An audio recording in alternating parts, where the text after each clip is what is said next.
Siz Ər-Rəhman surəsini dediniz. Mən o Ər-Rəhman surəsinin lap birinci ayələri birisidə möhtəşəm bir orada sıralama var. Ər-Rəhman alləməl Qur'an xaləqəl insan. Burada bir məntiqi ardıcıllıq olmalıdır da. Ər-Rəhman Allahın adıdır. Özdə Rəhman ümumi mərhəmətdir də. Yəni bütün varlıq aləmini əhatə eləyir rəhmət. Orada Allahı tanıyan, tanımayandan asılı olmayaraq Allah hər kəsə bütün nemətləri ilə təmin eləyir. Deyir ki, Ər-Rəhman alləməl Qur'an, Qur'anı öyrətdi, xaləqəl insan. Amma burada əslində məntiqi ardıcıllıq belə olmalıydı da. Ər-Rəhman xaləqəl insan, insanı yaratdı, alləməhul bəyan. Alləməl Qur'an belə olmalıydı və alləməl bəyan belə olmalıydı. Yəni birinci insan yaratsın ki, ondan sonra ona Qur'anı öyrədə bilsin də. Məsələ burasındadır ki, bəs insan yaradılmamışdan əvvəl Qur'anı ona necə öyrədir Allah Taala? Burada bir çox incə bir dənə nüans var. Bu nüans nədən ibarətdir? Bu nüans bundan ibarətdir ki, Allahın insan adlandırdığı varlıq bizim başa düşdüyümüz insan məfhumundan tamamilə fərqlidir. Allah Taala buyurur ki, bu hər bir insanlar nə isə yaradandan sonra ona mütləq düzgün işləməsi üçün ona bir konstruksiya müəyyən eləyir də.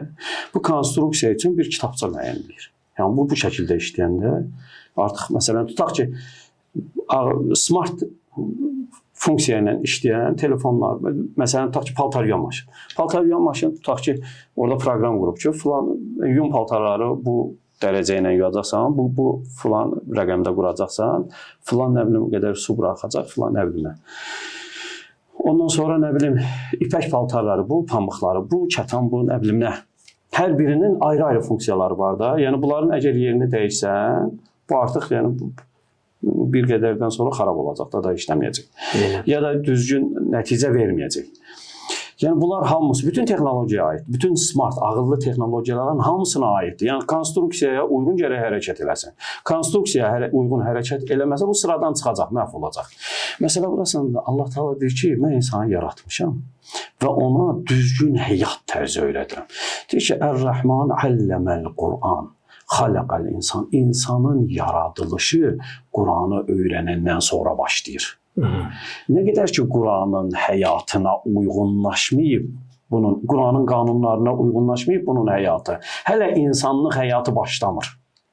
İnsanlıq həyatı Qur'an öyrənəndən sonra, Qur'anın qanunlarına uyğunlaşandan sonra başlayır insanlıq həyatı. Ona görə Allah Taala deyir ki, yəni burada heç bir məntiqi pozulmadı da. Yəni bizə zahirən əslində biraz qəribə gəlirdi. Orada bir cümlələrin sıralamasında bir məntiqi uyğunsuzluq var idi. Zahirən belə idi. İlk baxışda belə görünürdü. Amma Allah bizə bir şeyi öyrədir. O öyrətdiyi də budur ki, nə qədər Qur'anın qanunlarına, Qur'anın məzmununa, həyatını uyğunlaşdırmamısansa, mənim nəzərimdə tutduğum insan həyatını yaşamırsan. İnsan həyatını yalnız ora